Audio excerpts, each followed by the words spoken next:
Alhamdulillah, para bapak, para ibu, jamaah sekalian rahimani wa rahimakumullah. Insyaallah kita melanjutkan pembahasan kita belajar Islam dari dasar. Kita sedang dalam pembicaraan tentang tauhid uluhiyah dengan kelasimannya. Tauhid uluhiyah tercermin di dalam kalimat la ilaha illallah. Tidak ada sesembahan yang sebenarnya kecuali hanya Allah Ta'ala.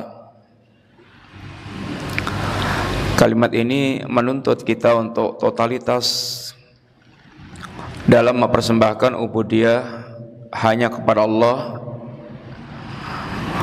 dan meyakini tentang batilnya segala yang disembah selain Allah,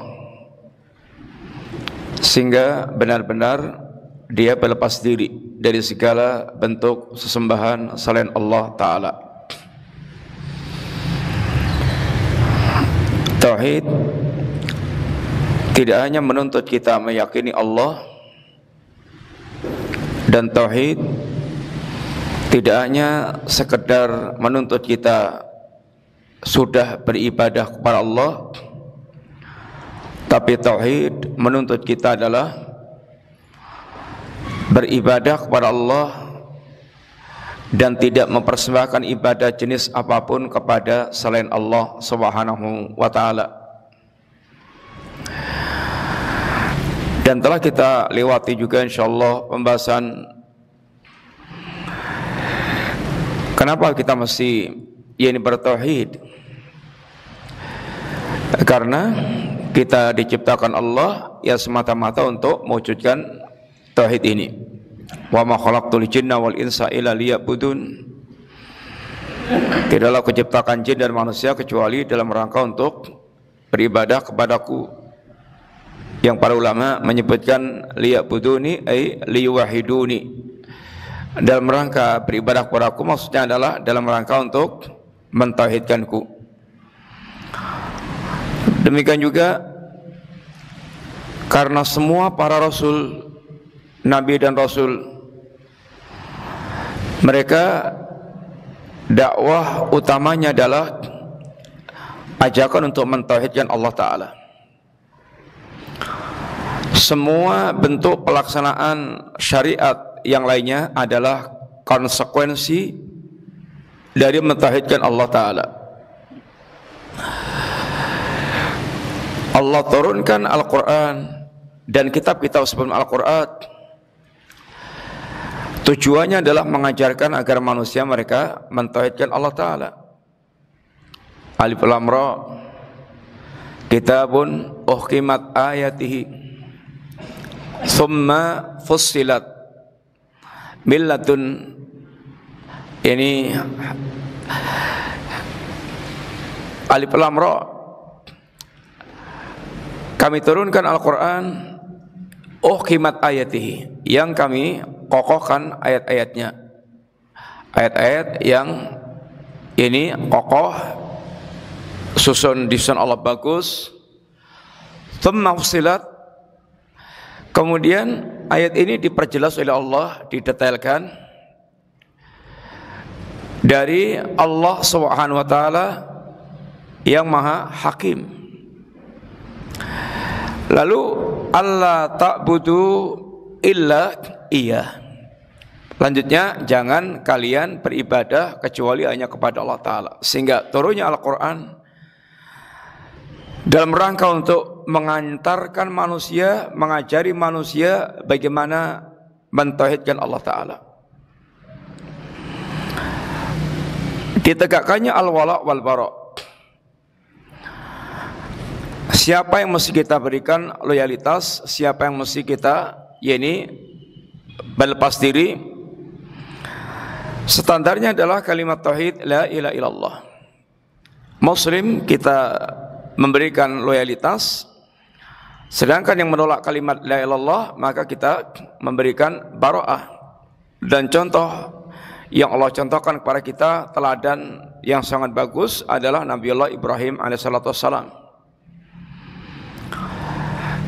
Ketika Bapak sekalian, seorang muslim dia telah mewujudkan tauhid dengan benar, maka dia akan memetik buah-buah dari mewujudkan tauhid dengan benar. Di antara buahnya yang pertama, Allah Subhanahu wa taala akan memberikan kepada mereka hayatan thayyibah, kehidupan yang baik.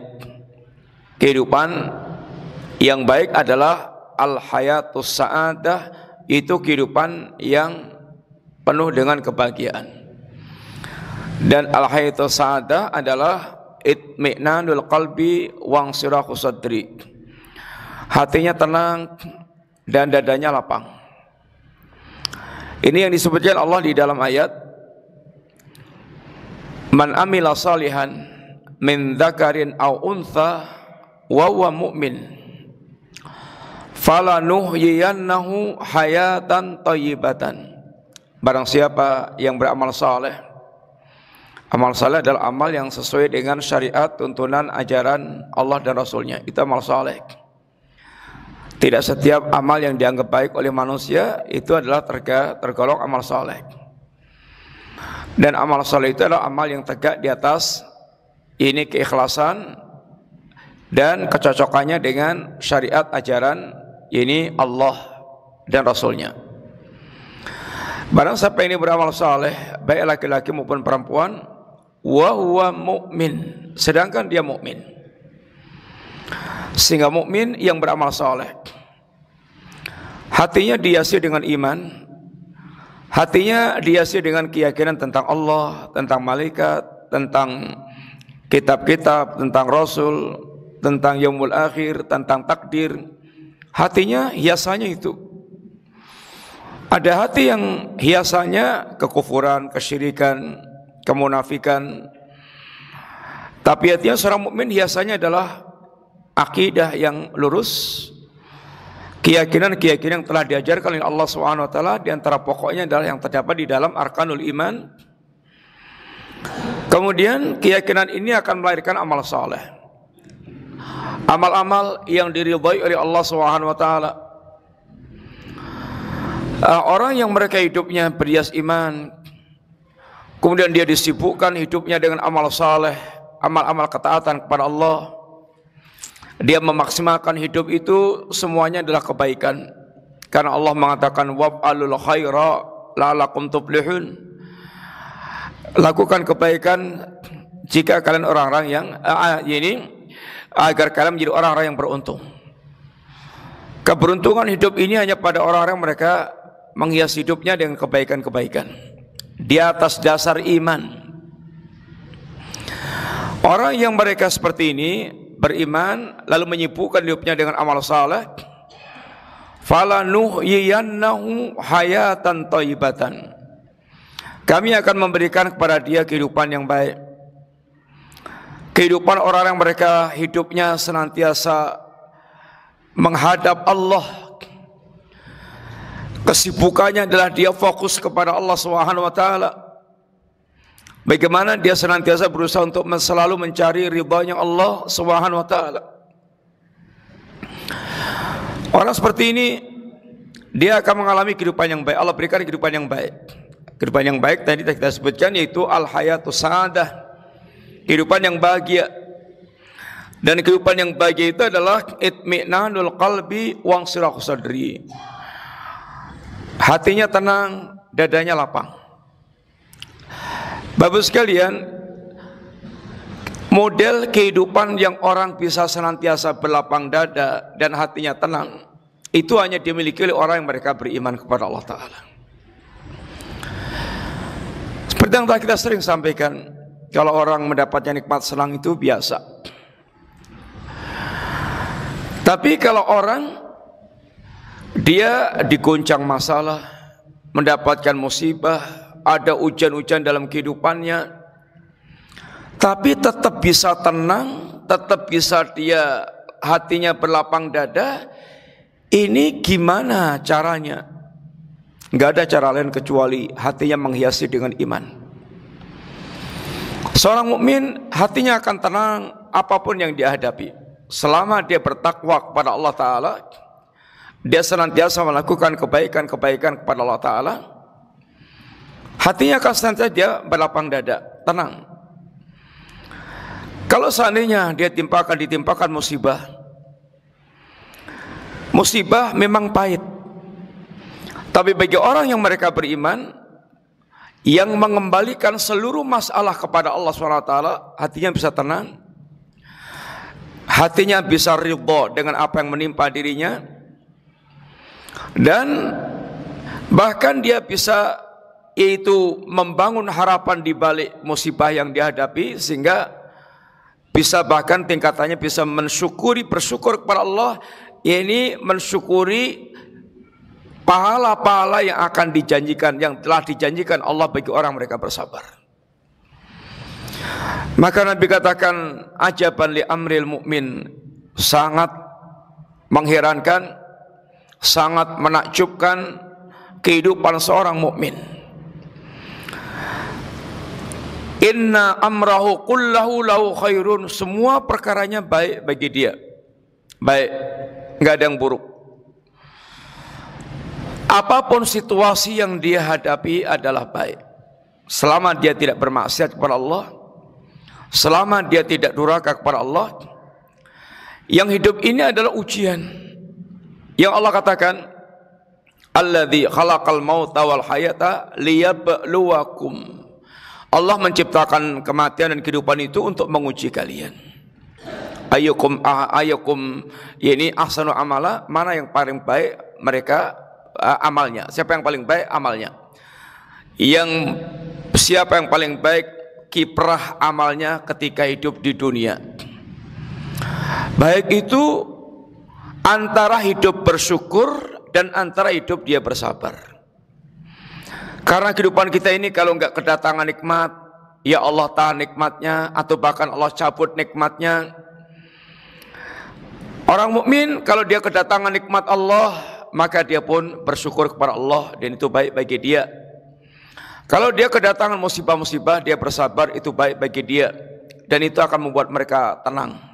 Makanya Allah tampilkan pula di antara model contoh bagi kita dua orang yang memiliki kehidupan yang berbeda. Sulaiman penuh dengan nikmat Allah, Allah berikan kerajaan, Allah berikan ini, ditundukkan banyak makhluk untuk Sulaiman, bahkan Allah tundukkan angin untuk Sulaiman. Allah berikan kerajaan yang tidak dimiliki orang sebelum dan sudahnya. Sebaliknya Nabi Ayub penuh dengan ujian, bahkan sampai belasan tahun diuji Allah dengan sakit. Tapi dua-duanya Allah berikan gelar yang sama, ni'mal abd, sebaik-baik hamba. Yang satu abdan syakuran, yang satu abdan saburan, yang satu hamba yang penuh dengan bersyukur kepada Allah, yang satu hamba yang sangat bersabar dengan musibah yang datang. Dua-duanya adalah kebaikan bagi seorang mukmin. Maka orang yang mereka hatinya diwarnai dengan ini tauhid, dan semakin sempurna tauhid yang dia miliki, dia akan semakin menjadi orang yang pandai bersyukur dan menjadi orang yang pandai bersabar. Yang kata seorang salaf, seorang ulama, bahwasanya tiga hal yang menjadi pilar kebahagiaan. Apa itu? Idza u'tiya syakara, kalau diberi dia bersyukur. Wa idza ubtuliya sabara, kalau dia diuji dia bersabar. Wa idza athnaba istaghfara, kalau dia berdosa, terjerumus dalam dosa, dia segera kembali kepada Allah, beristighfar dan bertaubat kepada Allah Ta'ala. Hidup kita ini antara Allah ini uji dengan nikmat, Allah uji dengan musibah, dan manusia yang penuh dengan kelemahan itu terkadang satu saat dia tergelincir berdosa. Gak ada yang maksum. Sehebat apapun ketakwaan seorang, tidak ada yang mereka maksum. Bahkan Allah ketika menyebutkan ciri orang yang bertakwa itu bukan orang yang tidak pernah terjerumus dalam perbuatan salah dan dosa. Yang diantara Allah sebutkan ciri orang bertakwa, yang Allah katakan wasari'u ila magfiratin min rabbikum wa jannatin arduha samawati wal ardu uiddat lil muttaqin. Segeralah Anda meraih surga yang luasnya seluas langit dan bumi. Yang surga ini Allah sediakan untuk orang yang mereka bertakwa. Siapa sih orang bertakwa itu? Alladzina idza alladzina yunfikuna fis sarai wad-dhara. Orang-orang yang mereka senantiasa tetap berinfak walaupun dalam suasana di suasana yang dia longgar ataupun suasana yang dia sedang sempit, tetap berinfak. Dia berusaha untuk senantiasa membiasakan infak sesuai dengan kadarnya. Kalau pas dilonggarkan Allah rezekinya, ya infaknya ya banyak. Kalau pas disedikitkan oleh Allah rezekinya, ya infaknya ya sedikit. Alladzina yunfiquna fis sarai wad-dhara. Kemudian di antaranya pula adalah wal kadhimina wal qadiminal ghaidha. Orang yang mereka pandai menahan marah, bukan nggak bisa marah, pandai menahan pelampiasan marah. Kalau mau lihat orang yang bijak, lihatlah ketika dia marah, bagaimana dia melampiaskan kemarahan. Orang bijak, orang pandai mengendalikan kemarahannya. Marah-marah, tapi dia akan bisa mengatur ini jiwanya. Tidak ngomong sembarangan, tidak berbuat ini tanpa kontrol. Karena orang kalau pas marah itu seringnya ngomong tidak terkontrol, ini perbuatannya tidak terkendali, sehingga melakukan yang penting puas melampiaskan kemarahan. Orang bijak, orang penuh dengan kedewasaan tidak akan seperti itu. Dia akan tetap adil, akan tetap ini objektif, akan tetap ini lurus-lurus walaupun di saat dia marah. Maka Islam pun memberikan solusi bagaimana ketika kita marah. Di antaranya jangan, kalau pas marah jangan bicara. Idza ghadiba ahadukum falyaskut. Kalau Anda sedang marah, diamlah, jangan bicara. Karena orang yang marah bicara itu dia hanya ingin melampiaskan ini kalimat kepuasannya. Kadang-kadang kalimatnya nggak terkontrol sehingga sangat buruk-buruk yang keluar. Kalau pas marah, hendaklah dia berwudu. Karena marah itu diantaranya dari syaitan. Mudah-mudahan siraman air wudunya bisa memadamkan, yaitu api syaitan. Yang ketiga, kalau pas marah itu merubah posisi dari berdiri ke duduk, dari duduk ke berbaring, sehingga semakin merendah, sehingga semakin dia kendor, ketegangannya semakin kendor. Ini adalah diantara yang diajarkan oleh Allah SWT. Sehingga dia akan menjadi orang yang wal kadhiminal ghaidha, pandai menahan marah. Bukan tidak bisa marah, tapi pandai menahan pelampiasan kemarahan. Wal afina anin nas, dia pemaaf kepada manusia itu. Untuk menjadi pemaaf itu Bapak sekalian susah, sulit.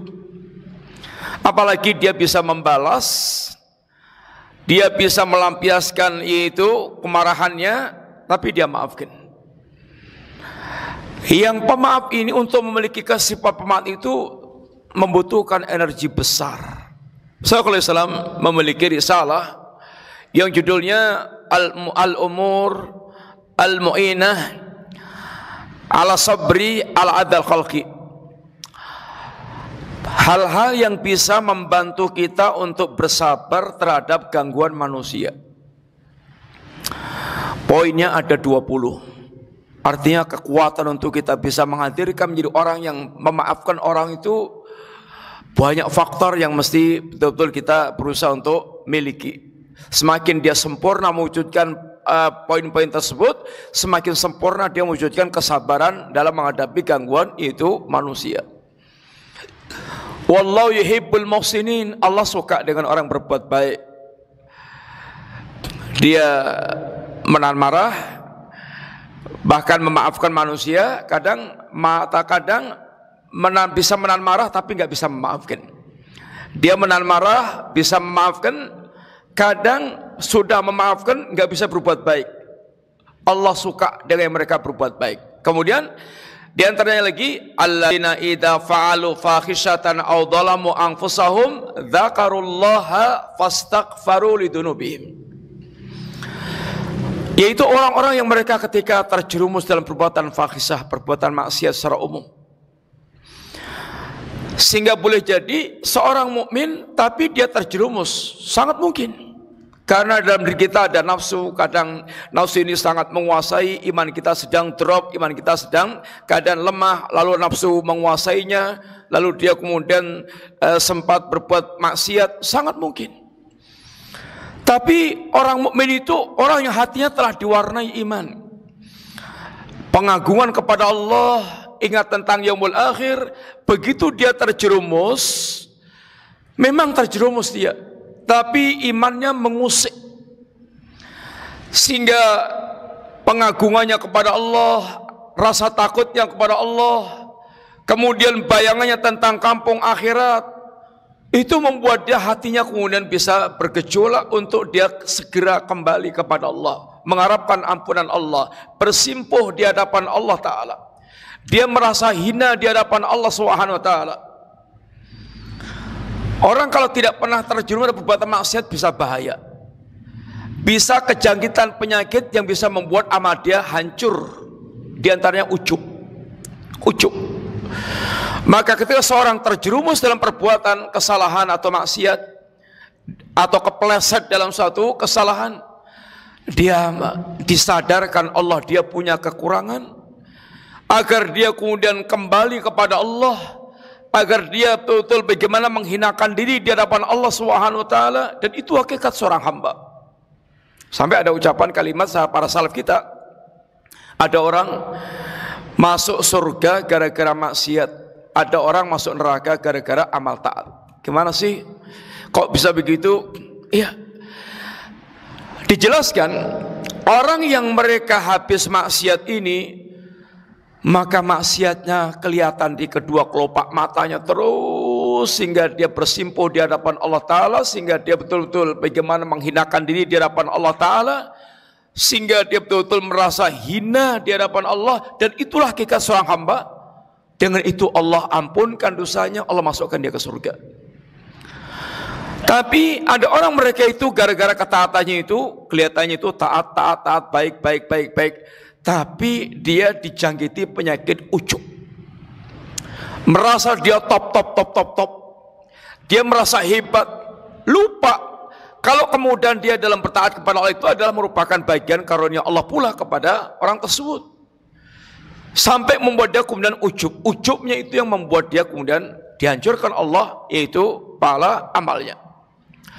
Bapak sekalian, maka seorang mukmin, seorang yang bertakwa terkadang boleh jadi terjerumus dalam perbuatan kemaksiatan, tapi imannya akan mengusik dia untuk segera kembali kepada Allah. Fastaghfaru lidunubihim. Dia segera kembali kepada Allah, istighfar kepada Allah, dan mereka tidak walam yusiru ala ma fa'alu wa hum ya'lamun, dan dia tidak terus melanjutkan, tidak terus maksiat kepada Allah padahal dia tahu. Sesekali terjerumus itu satu hal yang wajar seorang manusia. Yang Nabi katakan kullu bani Adam khata', setiap anak Adam itu pasti, bukan saja pernah tapi sering, bahkan khata', banyak berbuat salah. Mata kita, telinga kita, kemudian juga kehidupan kita secara umum. Ini adalah orang yang mereka terkadang orang diuji Allah dengan terjerumus dalam perbuatan maksiat. Kalau dia bisa kemudian segera kembali kepada Allah, itulah kebahagiaan yang akan dia dapatkan.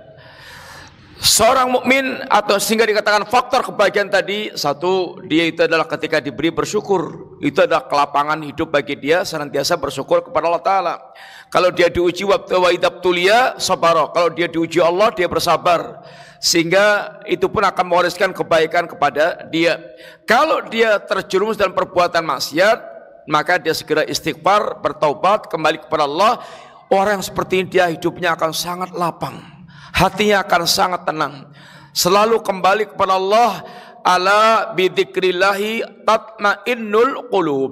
Ketahuilah dengan berzikir kepada Allah maka hati akan tenang. Maka kaitannya tauhid dengan ketenangan jiwa dan kelapangan dada, kata Ibnu Qayyim, ala qadri atau bihasabi qadri tauhidih kamali tauhidih wa quwwati wa ziyadati yakunu insirahu sadri. Sesuai dengan kadar kesempurnaan tauhidnya, kekuatan tauhidnya, bertambahnya tauhidnya, maka sebesar itu pula akan terwujud kelapangan dada. Artinya semakin sempurna tauhidnya, semakin besar jatah kelapangan dadanya, semakin berkurang kadar tauhidnya, akan semakin berkurang pula kadar kelapangan dada yang dia dapatkan. Sehingga kebahagiaan yang dirasakan seorang hamba sangat berkaitan sejauh mana dia mewujudkan kesempurnaan tauhid dalam kehidupannya. Yang kedua, sekalian, di antara buah seorang yang mereka mentauhidkan Allah Subhanahu wa taala, Allah akan senantiasa menolong. Allah akan memberikan pertolongan kepada orang-orang yang mereka bertauhid, orang mereka mewujudkan ketaatan kepada Allah dengan tidak menyekutukan Allah taala. Jaminan Allah, inna lanansuru rusulana walladzina amanu fil hayati dunya wa yauma yaqumul ashad. Kami Allah pasti akan memberikan pertolongan kepada para rasul dan kepada kaum mukminin di dunia maupun di akhirat. Sekalian, harus kita pahami dulu, hakikat kemenangan itu bukan harus mendapatkan kekuasaan. Hakikat dia mendapatkan pertolongan Allah itu bukan harus dia mendapatkan kekuasaan. Tapi yang paling inti adalah istiqamah di atas al-haq. Istiqamah di atas al-haq. Itu hakikat pertolongan Allah Subhanahu wa taala. Hidup kita ini adalah perseteruan asyra bainal haq wal batil. Kehidupan kita ini adalah pertempuran antara hak dan batil. Pertolongan Allah adalah dia senantiasa bisa tegak di atas al-haq, sehingga dia bisa menang, mengalahkan kebatilan. Hidup atau mati. Hidup atau mati. Para nabi, ada mereka yang Allah berikan kekuasaan, dan ada para nabi yang mereka matinya pun dibunuh. Tapi ketika mereka mendapatkan kekuasaan atau mati terbunuh, tapi di atas al-haq, itulah hakikat kemenangan. Itulah hakikat pertolongan Allah Ta'ala. Dia tidak tergelincir dan tidak terjerumus dalam kehinaan, penyimpangan. Makanya ada salah sahabat, ketika dia maju di medan perperangan, kemudian dia tertusuk senjata musuh, ucapannya apa? Fustu, fustu, aku menang, aku menang. Menang di sini bukan berarti dia harus hidup berkuasa, tapi dia mati di atas al-haq lalu mendapatkan jannah. Itulah hakikat kemenangan. Itulah hakikat kemenangan yang mengantarkan dia yaitu ke kampung akhirat dengan selamat dari azab jahanam dan dimasukkan ke dalam jannah. Faman zuhziha 'anil nar wa udkhilal jannah faqad faza. Barang siapa yang dia diselamatkan Allah dari neraka, dimasukkan ke surga, maka dia telah betul-betul beruntung. Atau kemenangan-kemenangan hakiki dalam bentuk kemenangan dalam peperangan sehingga mengalahkan musuh, yang Allah diantaranya bahkan mengatakan, sungguh kami telah menolong, telah memberikan kemenangan pada kaum mukminin, bi badrin wa antum adillah. Walaqad nasarakumullah bi badrin wa antum adillah. Allah telah memberikan pertolongan pada kalian di waktu perang Badar, sedangkan kalian adillah. Adillah itu artinya jumlahnya sedikit, perlengkapannya minim. Bapak sekalian, Badar Tujuan Nabi keluar perang Badar itu bukan untuk perang, tapi untuk mencegat kafilah Abu Sufyan. Sehingga banyak sahabat yang dukdeng-dukdeng itu dia nggak keluar perang, karena memang tujuannya hanya untuk mencegat kafilah Abu Sufyan. Tapi ternyata takdirnya harus perang, karena kafilah Abu Sufyan dia tahu, dia dengar akan dicegat oleh Muhammad, maka dia langsung ngutus utusannya ke Mekah untuk ngasih tahu orang Mekah, dia dalam ancaman yaitu Muhammad dan kawan-kawannya. Yang diutus ini sangat provokatif sekali, sehingga membangkitkan orang-orang Mekah itu untuk kemudian mempersiapkan segala-galanya untuk menumpas Nabi dan para sahabat. Mereka jumlahnya lebih banyak, muslimin 300, mereka 1000. Persenjataannya, logistiknya, semuanya lebih komplit. Di sini Nabi dan para sahabat betul-betul di puncak ketakwaannya, totalitas pasrah kepada Allah Ta'ala. Nabi malamnya berdoa kepada Allah Ta'ala, doa yang panjang, sampai kemudian yaitu selindangnya jatuh, dan kata Abu Bakar, cukup ya Rasulullah. Di antara doa Nabi, ya Allah, seandainya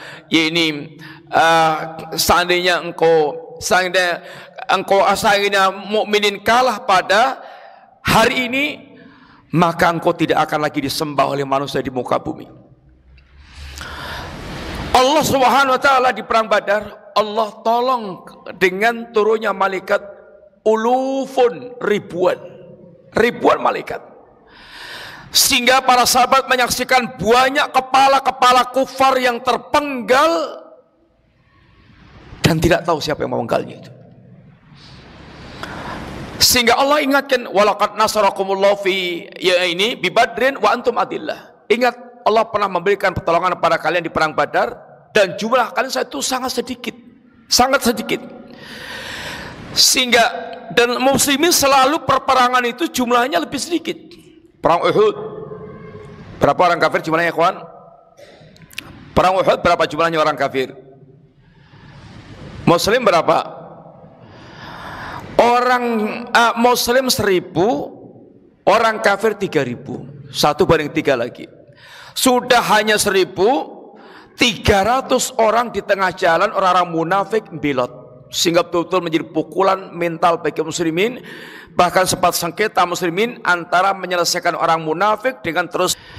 Yang benar Allah turunkan ayat mengingatkan muslimin jangan sampai berselisih tentang urusan ini mereka. Dan keluarnya barisan orang munafik ini, hikmahnya justru Allah ingin membersihkan mukminin dari kotoran-kotoran, ngeregeti ini kotoran ini. Sehingga mereka ketika ini memisahkan diri, sudah berarti kotorannya justru memisahkan diri. Sehingga yang maju perang orang-orang mujahid, yang mukhlis, orang-orang mereka betul-betul bersandar kepada Allah, tidak ada yang mereka bermaksiat kepada Allah Ta'ala. Allah bagaimana memberikan pertolongan kepada ini kaum muslimin dalam ini banyak, yaitu peperangan. Pertolongan Allah bisa dalam wujud kemenangan yang betul-betul mengalahkan musuh, bisa dalam wujud yaitu dia walaupun mati, tapi matinya di atas al-haq, sehingga dia pun mendapatkan yaitu jatah. Allah akan memberikan pertolongan, dan Allah katakan intang surullaha yang surkum. Kalau kalian menolong agama Allah, Allah akan menolong kalian. Sehingga pertolongan Allah Subhanahu wa taala sebuah hal yang pasti selama hamba ini memang mereka berusaha untuk menolong agama Allah Subhanahu wa taala. Menolong agama Allah itu ya nggak harus dengan perang.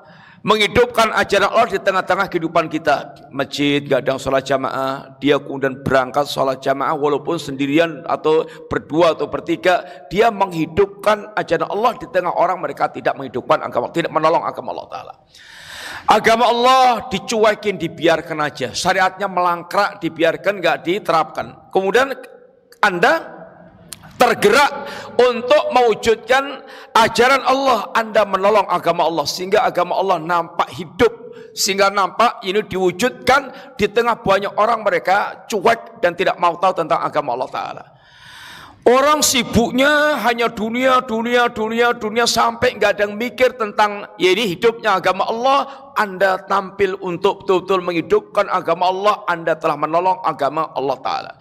Orang yang mereka suka menolong agama Allah, yaitu menjaga agama Allah, menghidupkan agama Allah seperti ini, maka Allah akan memberikan pertolongan. In tansurullaha yansurkum wa yutsabbit aqdamakum, dan Allah akan mengokohkan telapak kaki ini kalian. Kemudian yang ketiga di antara hadiah Allah kepada ahli tauhid, Allah berikan kekuasaan di muka bumi. Allah berikan kekuasaan di muka bumi. Wa'adallahu alladhina amanu minkum wa amilu salihat la yastakhlifanahum fil ardi kama stakhlafa alladhina min qablihim wala yubattilanahum min ba'di khawfihim amna wala yumakkinanahum dinahum alladhi irtadalahum wala yubattilanahum min ba'di khawfihim amna ya'budunani la yusyrikuna bi syai'an. Allah katakan, Allah berjanji kepada orang-orang mukmin di antara kalian yang beramal saleh. Dan Allah kalau berjanji tidak pernah menyelisih janjinya.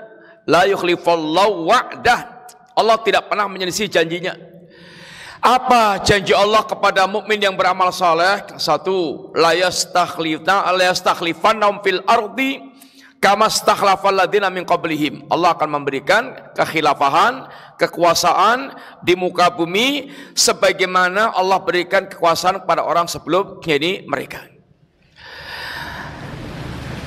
Allah di antaranya kalau tentang zaman kita, Allah telah memberikan kepada Nabi dan para sahabat kekuasaan. Dari Nabi seorang diri mendakwahkan kalimat tauhid la ilaha illallah, terus bertambah 1, 2, 3, 4, terus berkembang sampai kemudian bersama dengan Nabi dihina-hinakan oleh manusia sampai terusir, dan Nabi pun Allah berikan jalan, yaitu mendapatkan pembela yang setia dari kalangan penduduk Madinah setelah proses iman dan dakwah yang cukup panjang. Sampai kemudian Allah berikan kemudian kemuliaan-kemuliaan dengan kemenangan-kemenangan, ditaklukkannya, dibukanya berbagai kota sehingga mereka masuk Islam dengan berbondong-bondong afwaja.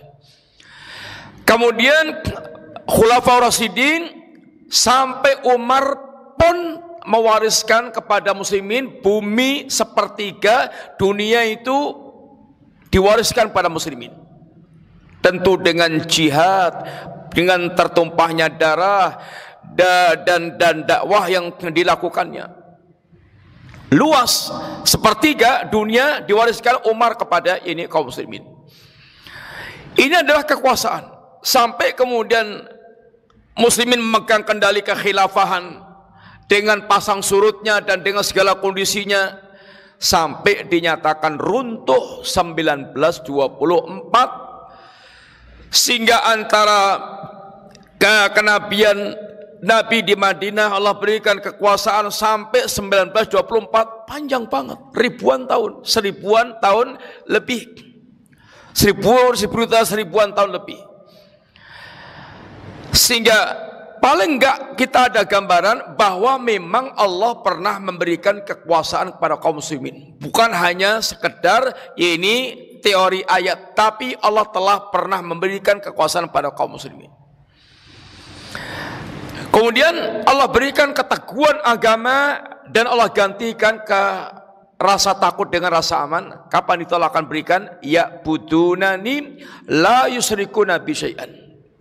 Ya budunani, mereka betul hanya beribadah kepadaku tanpa menyekutukanku sama sekali. Ini ditegakkannya tauhid, ibadah yang tanpa diwarnai dengan kesyirikan. Bapak sekalian, adapun sekarang kita mendapatkan gambaran muslimin yang rendah dan hina, bukan karena ayatnya yang tidak menepati janji, bukan ayatnya yang salah, tapi perlu ditanyakan kepada musliminnya. Pertama, berapa sih muslimin yang tahu tentang agamanya, yang paham tentang agamanya. Jangan jauh-jauh kita kemana-mana. Negeri kita muslimin itu dari sensusnya yang pertama sangat membanggakan sampai 90, ini hampir 100%, 90 sekian persen. 90 sekian persen, Masya Allah, dari Sabang sampai Merauke itu muslimin Indonesia sangat besar banget, yaitu 90 sekian persen. Walaupun kemudian nyusut, turun, tapi masih besar, masih nyentuh hampir 90 atau 80 sekian persen. Itu kalau bicara kuantitasnya muslimin di negeri kita. Tapi kalau bicara kemudian berapa yang bisa baca Quran sebagai kitab dasar, kitab sucinya, survei katanya mengatakan 65% muslimin nggak bisa baca Quran. 65%. Walau alam gimana surveinya, tapi di antara kesimpulannya di antara gituan. 65% ya banyak banget. Itu nggak bisa baca Quran. Kemudian yang bisa baca Quran, minta maaf, berapa persen yang tahu artinya Quran? Kemudian berapa muslimin yang mereka yaitu nampak menghidupkan agamanya? Kalau tahu aja enggak, gimana akan bisa menghidupkan agamanya? Yang tahu saja banyak banget yang tidak menghidupkan agamanya. Kemudian kalau mau sensus berapa maksiat yang dilakukan oleh muslimin di negeri kita ini. Kalau mau data nggak usah sulit-sulit. Bukunya Al-Kabair Al-Imam Adz-Dzahabi itu ada 70-an jenis dosa besar. Tinggal centang-centang aja, oh yang ini ada. Oh ternyata banyak banget dosa yang ada di sekitar kita, dan rata-rata maksiat dosa yang dominan. Lalu kalau kemudian seperti itu keadaannya, kemudian mengeluhkan kenapa kita terhina, ya kalau orang bilang ya ngilulah, kok kenapa sampai terhina? Ya mesti muhasabah. Pasti semuanya dengan sebab. Allah tidak akan mungkin menyelisih janjinya. Allah tidak akan mungkin yaitu tidak menepati janjinya. Allah pasti menepatinya. Dan kita sudah diingatkan Nabi, kalau kita ini tidak konsisten dengan agama, yang ada itu adalah kekalahan dan kehinaan. Kita itu menangnya bukan dengan jumlah dan bukan dengan kekuatan materi yang berlebih. Menangnya itu dengan takwa. Ini modal yang paling pokok. Jumlah kita selalu sedikit terus. Perang Badar sedikit, perang Uhud lebih sedikit, kemudian perang Ahzab juga kita hanya sedikit. Mereka 3 kali lipat, kadang berlipat-lipat. Perang Ahzab sampai 10.000 mengepung menjadi muslimin Madinah. Selalu sedikit. Kalau kita kemudian tidak punya modal takwa, maka kita pasti akan dihancurkan Allah, akan dihinakan Allah Ta'ala. Maka pesan Umar bin Abdul Aziz ketika mengutus para panglimanya ke medan jihad, ke medan perang, pertama pesannya itu, bertakwalah kalian dimanapun atau dalam keadaan apapun. Bertakwalah kalian dalam keadaan apapun, dalam situasi apapun. Yang kedua, jangan sampai kewaspadaan kalian kepada musuh melebihi kewaspadaan kalian untuk bermaksiat kepada Allah Ta'ala. Jangan sampai kewaspadaan kalian kepada musuh melebihi kewaspadaan kalian untuk bermaksiat kepada Allah Ta'ala. Karena maksiat itu adalah pintu kekalahan, pintu kehinaan. Allah akan hinakan dengan maksiat yang akan kaum muslimin. Sehingga beliau mengajarkan takwa ini adalah strategi yang paling jitu, senjata yang paling ampuh, yang apabila muslimin tidak bertakwa kepada Allah, kita akan selalu kalah jumlah. Beliau ingatkan, jumlah kita sedikit. Persia bisa digulung, Romawi bisa digulung, itu bukan karena besarnya jumlah muslimin, tapi pertolongan Allah kepada muslimin, yang muslimin dalam kondisi betul-betul mereka memiliki keimanan, ketakwaan yang bagus. Persia dan Romawi saat itu seperti Amerika dan Rusia pada zaman kita kemarin, negara adik kuasa, negara-negara besar. Muslimin adalah sedikit dan serba minimalis persenjataannya. Tapi Allah akan menolong ketika mereka ini betul-betul mewujudkan ini ketakwaannya, mewujudkan tauhid yang sempurna, sehingga pertolongan Allah akan bersama dengan kaum mukminin. Ini dulu, sekarang mudah-mudahan manfaat. Jazakallahu khair. Wassallallahu ala nabiyina Muhammadin wa ala alihi wasallam. Subhanakallahumma wa bihamdika asyhadu an la ilaha illa anta astaghfiruka wa atubu ilaik. Assalamualaikum warahmatullahi wabarakatuh.